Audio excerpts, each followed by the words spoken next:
Are you implying that I am to blame for this? Do you really believe that you, my subordinate, can respond to me? Karen had recently been promoted to our manager and was the only woman in a department full of computer nerds. However, Karen never made an effort to comprehend our true actions. She simply kept making irrational demands of us. I couldn't contain myself any longer and spoke up as the toxic and heavy mood in the office increased. Karen, would you at least consider what we have to say? You're so obnoxious, ugh. You have been dismissed. What? Karen answered in a weary, indifferent voice. Anyone who disregards my advice is worthless and will be let go. To be honest, I haven't liked you since I was moved here. You are my subordinate, so get that straight. You obey my commands and are nothing more than a slave. Karen, this is completely inappropriate. What on earth is the matter with this?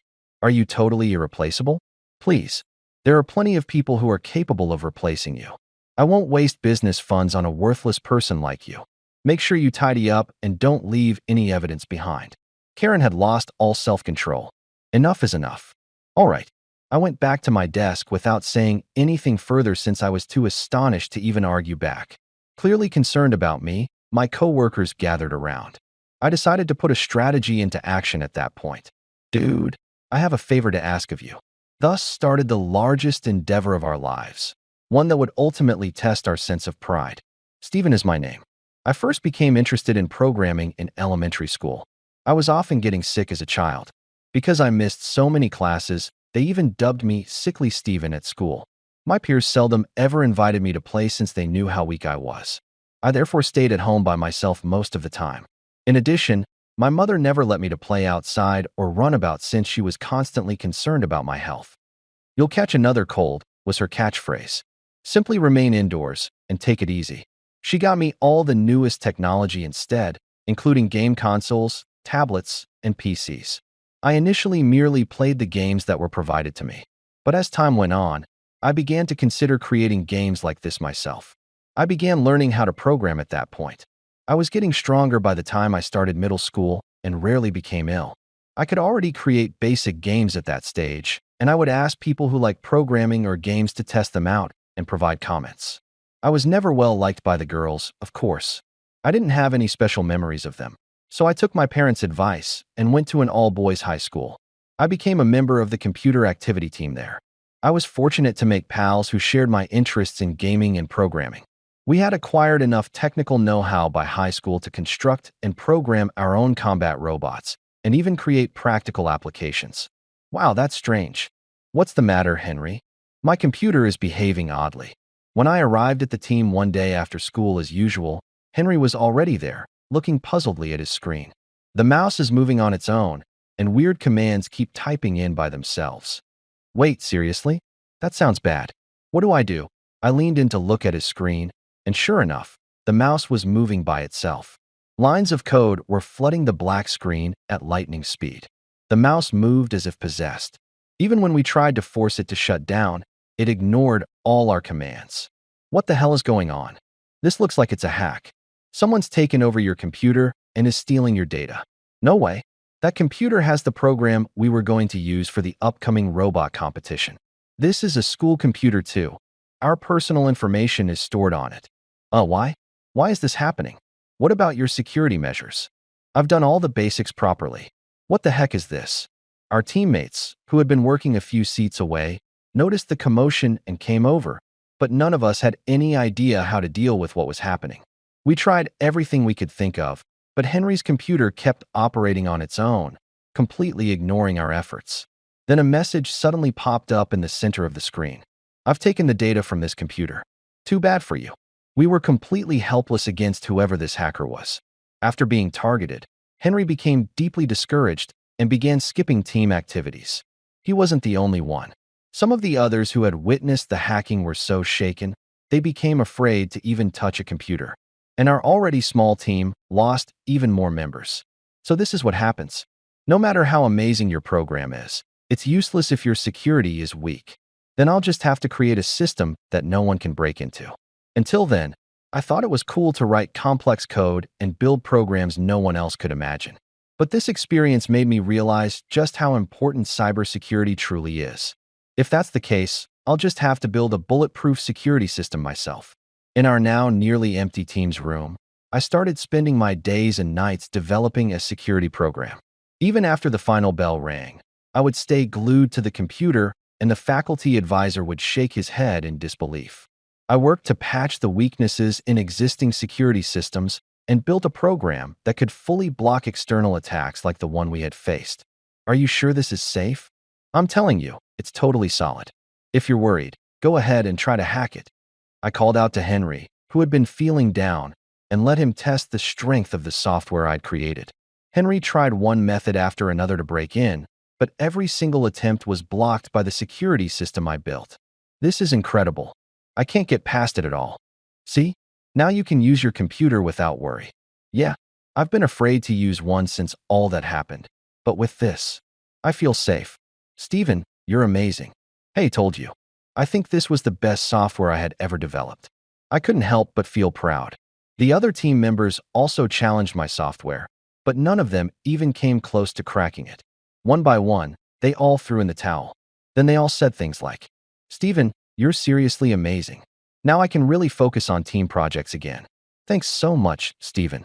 Seeing how happy they were with something I created made me genuinely happy too. Later, I went on to study computer science at university. I finally had the chance to formally learn what I had taught myself all these years. After graduating, I joined a subsidiary of a major IT company. My job is to develop software tailored to clients' needs. Unlike creating whatever I wanted on my own time, this work involves meeting customer expectations and deadlines, which can be tough. But I find real fulfillment in doing what I love and what I'm good at. All of my coworkers are also passionate about programming, and we have a great time sharing ideas and working together. A few years into this job, just as I had fully gotten into the rhythm of things, we had a staff reshuffle to start the new fiscal year. Karen, the new manager assigned to our department, was so beautiful that any man would instinctively turn to look at her at least once. My name is Karen. I'm looking forward to working with all of you. She was in her late 20s. Her long, soft brown hair swayed over her shoulders, and she wore a perfectly tailored suit. Her large dangling earrings caught the light, and I couldn't help but stare. I've heard this department has some of the top talent in the company. I have high expectations for all of you. And when she looked at me with those big, bright eyes, it made my heart race loud enough to hear. After all, our department was so focused on tech development that people used to joke, your only girlfriend is your computer. I've never worked with a woman before. Can she really handle the kind of stuff we do here?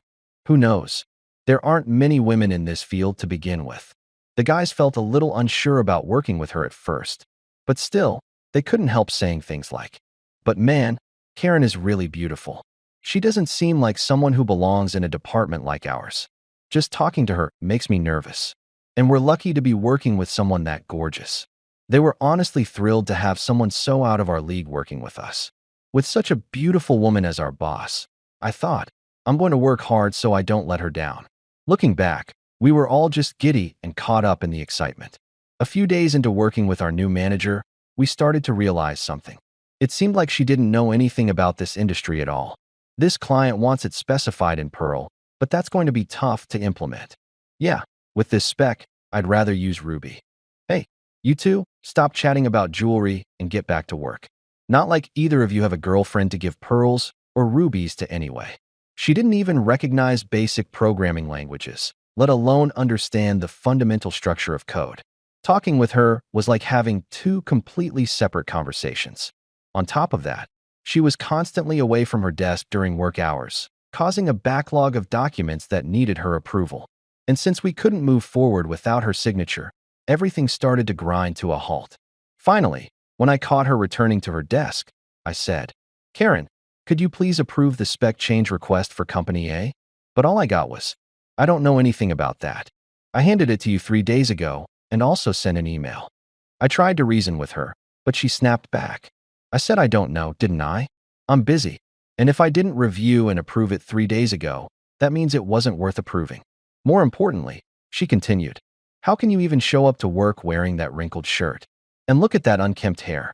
Honestly, I was told this department was full of elite talent, but all I see are sloppy, unfashionable men. What a letdown. And you couldn't even bring me a cup of coffee. You're useless as a man. Karen let out an exaggerated sigh, clearly annoyed. Then she sat back down, spinning a strand of hair around her finger with one hand, while endlessly scrolling through her phone. She made no move to actually do any work. Getting scolded by someone so attractive made me feel like I was the one at fault, even when I wasn't. And no matter how frustrated I got, she was still my boss, and a woman, which made it hard to push back. I had never had to stress about things like this before, but now I found myself constantly on edge. That day, unable to finish my piled-up tasks, I stayed behind alone to keep working. "Excuse me, you're the only one still working at this hour." "Sorry, I just had some things I absolutely needed to finish." "Absolutely, huh? Then all the more reason to finish it during work hours. You probably didn't even start until after hours just to rack up some overtime pay." Pathetic. What a sorry excuse for a man. You're just wasting company money. Even the electricity is a waste. Click. A harsh sound echoed. My monitor suddenly went black. "Wait, what are you?" "I told you it's a waste. From now on, no overtime unless I personally approve it." Karen held up the unplugged power cord like a trophy, smiling in triumph. "Wait, Karen, this is going too far. Don't you even care why I was staying late?" "Oh, shut up. I'm not interested in hearing a loser whine. Just go home. Even the electricity used while you get your things together is a waste." "You've got to be kidding me." But I didn't even have the energy to argue. I let out a long sigh and reluctantly left the office. The next morning, I got to the office earlier than anyone else to recover the work I had lost the night before. Thankfully, the auto backup had saved part of it. It took some effort, but I managed to restore everything just before the others arrived.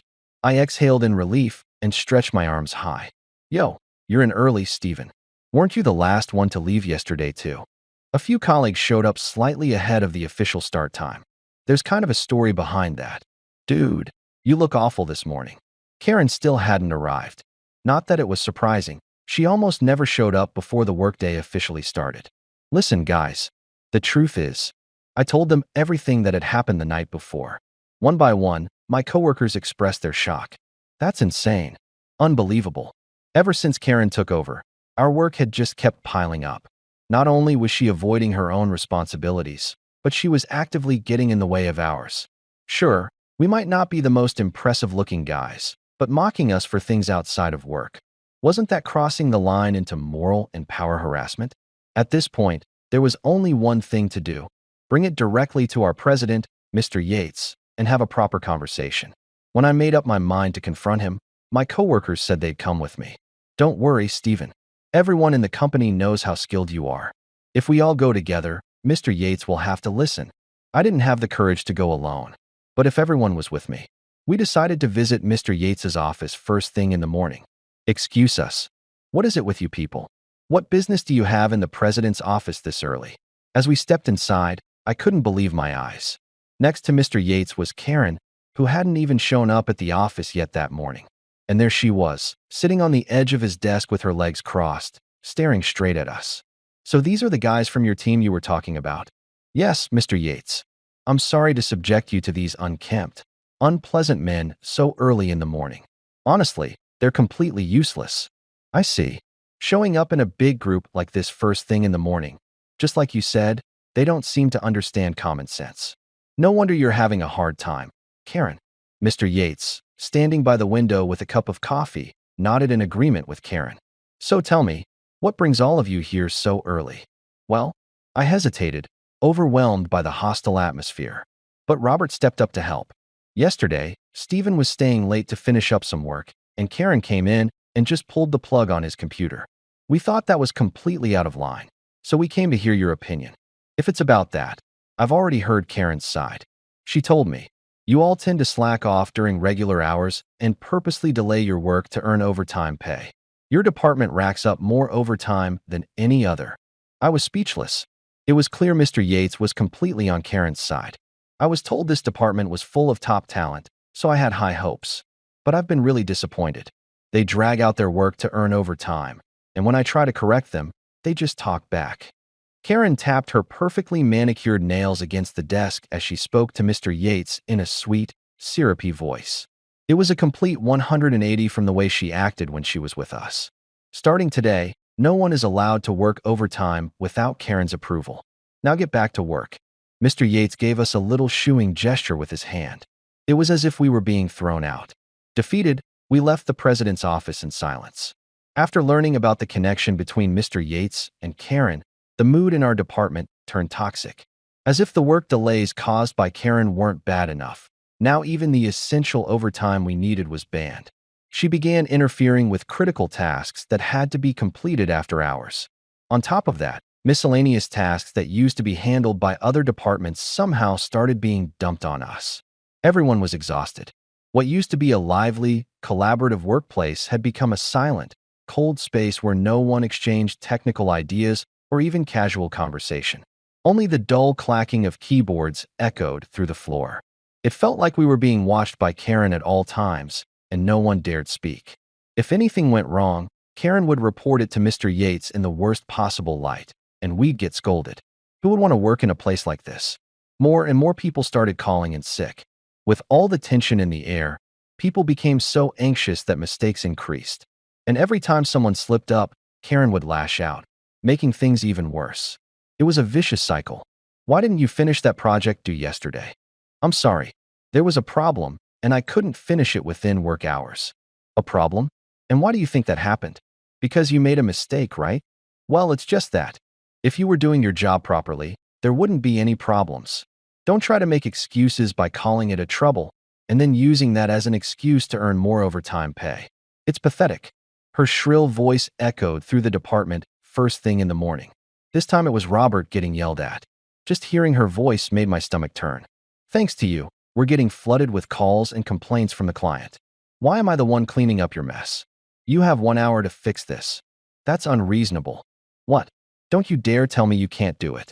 Are you that incompetent? Karen, that's going too far. Karen's behavior was so outrageously unfair that I couldn't hold back. I had to step in.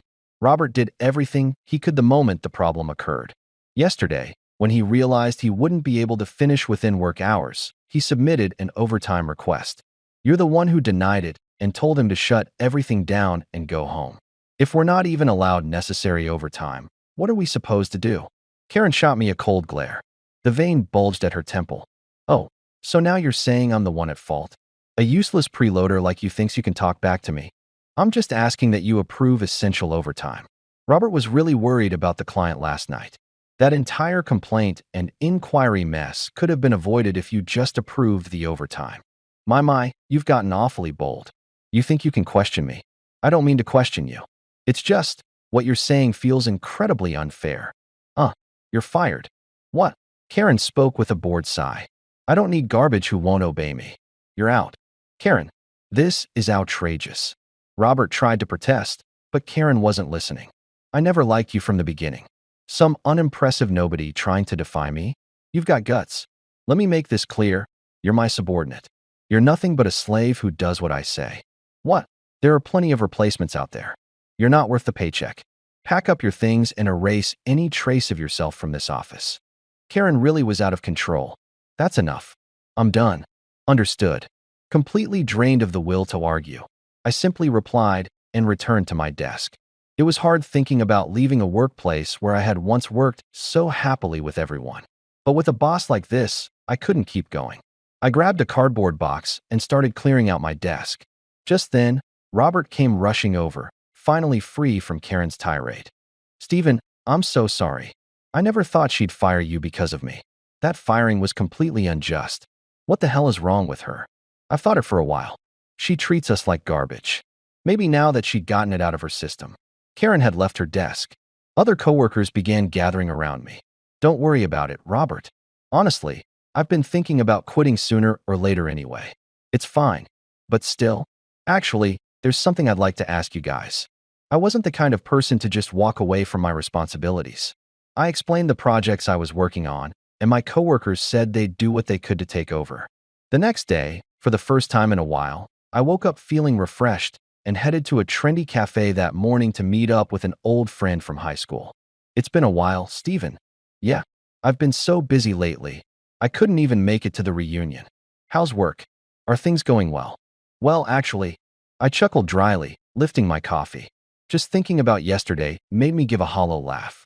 I was still searching for the right words to explain when my phone suddenly started ringing. I gave my friend a quick signal and stepped outside. Hello, Stephen. What the hell did you do to our company's computers? Mr. Yates's furious voice blasted through the phone the moment I picked up. Every computer in the office is malfunctioning. I heard the security system you built isn't working. What the hell is going on? Fix it now.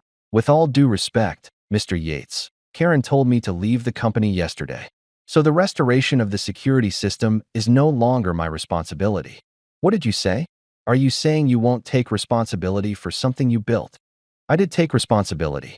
For the past few days, I submitted overtime requests because there were signs someone was attempting to hack our system. If the system isn't running now and the computers are acting up, that likely means we've been hacked. Our company handles sensitive information for many clients. The financial damage could be massive. In that case, all the more reason for you to come back and fix it right away. Karen has a habit of making snap decisions. I'm sure when she told you to quit, it was just a figure of speech. Anyway, please come back and take care of it. Oh, and I'll increase your bonus once this is resolved. I'll even guarantee you a promotion. Understood. I'll head over now.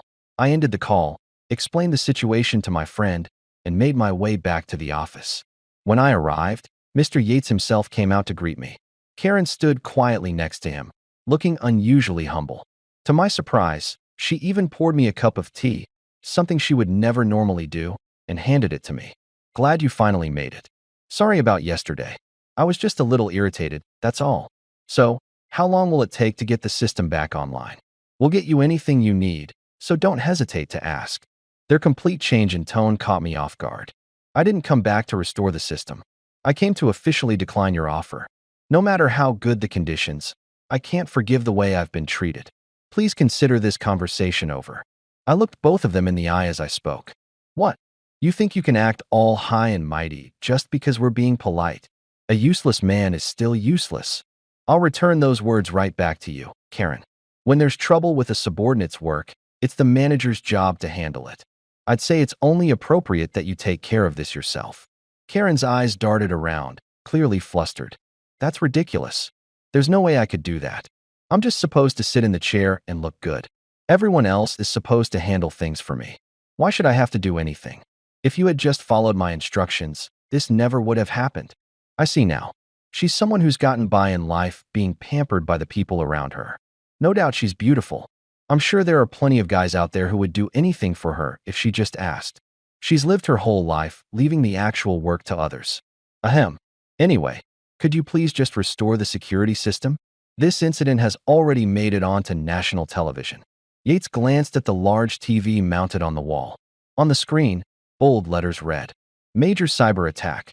Massive damage hits leading domestic corporation. Clients are flooding us with calls. If this continues, the financial losses will be enormous.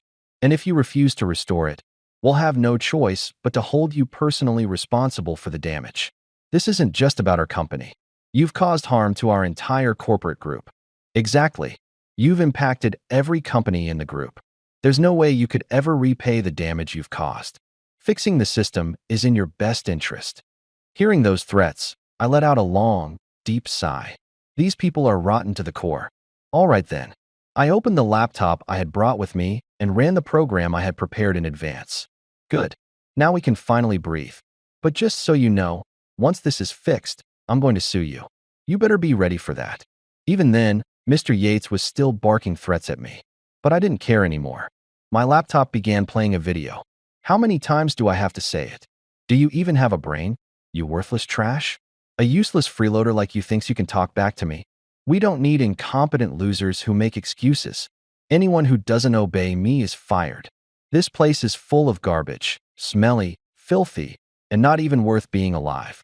As the screen filled with footage of Karen shouting abusive remarks at employees, she grew visibly shaken and clenched her fists. What is this? What do you mean? These are just the things you've said to us. Just a moment later, the same footage appeared on the TV news, introduced by the anchor.